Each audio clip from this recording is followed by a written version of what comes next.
इस बार यूपी में बीजेपी को जो 440 वोल्टेज का झटका लगा है, उसके बाद अब बीजेपी ने इस हार पर मंथन करने के बाद 15 पेज की एक रिपोर्ट तैयार की है। दोस्तों, उत्तर प्रदेश में बीजेपी में लोकसभा चुनाव के बाद से कुछ भी ठीक नहीं चल रहा। कई सीटों पर मिली हार को लेकर बीजेपी में मंथन जारी है और आलाकमान हार की वजह को लेकर सभी कार्यकर्ताओं का फीडबैक ले रहे हैं। हार की वजहों को लेकर अलग अलग रिपोर्ट्स पर मंथन जारी है। उत्तर प्रदेश में भाजपा के अध्यक्ष भूपेंद्र चौधरी ने 80 लोकसभा सीटों पर पार्टी के 40,000 कार्यकर्ताओं का फीडबैक हासिल कर लिया और 15 पन्नों की रिपोर्ट तैयार की है। तो आज हम आपको बताएंगे इस पूरे रिपोर्ट के बारे में। नमस्कार, मैं शशि और आप देख रहे हैं देश नीति। देश नीति, केवल सच्ची और पक्की खबरें। तो चलिए बताते हैं क्या कहती है बीजेपी की ये ताजा रिपोर्ट। भाजपा के प्रदेश अध्यक्ष भूपेंद्र चौधरी ने 15 पन्नों की रिपोर्ट में हार की वजहों को लिखा है। यह रिपोर्ट कार्यकर्ताओं की बात सुनकर और उनकी राय शुमारी के बाद तैयार की गई है। यह रिपोर्ट पीएम मोदी और गृह मंत्री अमित शाह को सौंपी गई है और उनके साथ भूपेंद्र चौधरी की विस्तृत चर्चा भी हुई है। रिपोर्ट में खास तौर पर पार्टी के वोट प्रतिशत में आई कमी को उजागर किया गया है।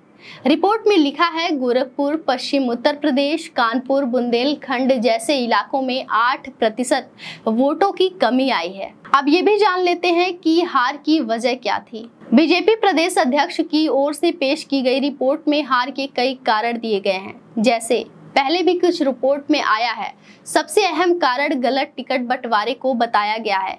कई सीटें ऐसी थी जहां उम्मीदवार बदला जाना था और कुछ सीटें ऐसी भी थी जहां उम्मीदवार वही रहना चाहिए था। हार की वजहों में राजपूत समाज की नाराजगी को भी प्रमुखता से सामने रखा गया है। साथ ही संविधान बदलने के बयानों पर चर्चाओं से भी बीजेपी को काफी नुकसान हुआ है। इसके अलावा टिकट बंटवारे में भी जल्दीबाजी को भी एक बड़ी वजह माना गया है। बीच चुनाव में पार्टी कार्यकर्ताओं के बीच जोश कम हो जाने को भी एक कारण बताया गया है। अग्निवीर, ओल्ड पेंशन अधिकारियों की मनमानी, सरकार का विरोध, पेपर लीक आदि को भी हार की वजह माना गया है। इस रिपोर्ट में कहा गया है कि राज्य के सभी 6 क्षेत्रों पश्चिमी यूपी, ब्रज, कानपुर, बुंदेलखंड, अवध, गोरखपुर और काशी क्षेत्र में पार्टी के वोट शेयर में कम से कम 8% की कमी आई है। पार्टी के अपने आंकड़ों के अनुसार पश्चिम और काशी क्षेत्र में पार्टी ने सबसे खराब प्रदर्शन किया है। यहाँ उसे 28 में से सिर्फ 8 सीटें मिली है।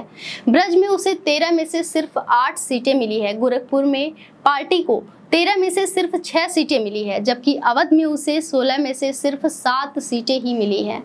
कानपुर, बुंदेलखंड में बीजेपी अपनी मौजूदा सीटें वापस पाने में विफल रही। इस क्षेत्र में बीजेपी को 10 में से सिर्फ 4 सीटें ही मिली। इसके अलावा हार की एक और बड़ी वजह भी सामने आ रही है।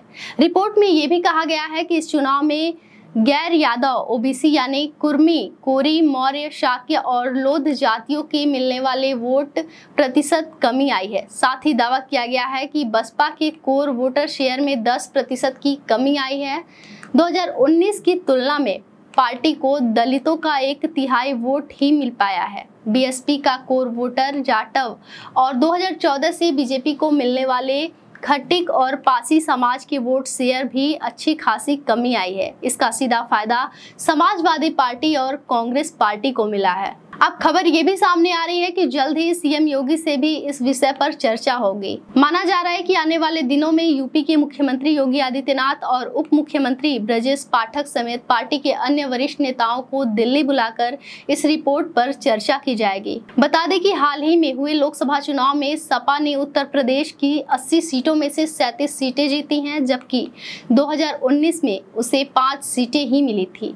बीजेपी 62 सीटों से घटकर इस बार 33 सीट पर आ गई है। इस पूरे रिपोर्ट पर आपकी क्या राय है, हमें कमेंट में जरूर बताएं और साथ ही हमारे चैनल को लाइक करें, शेयर करें और सब्सक्राइब करें। नमस्कार।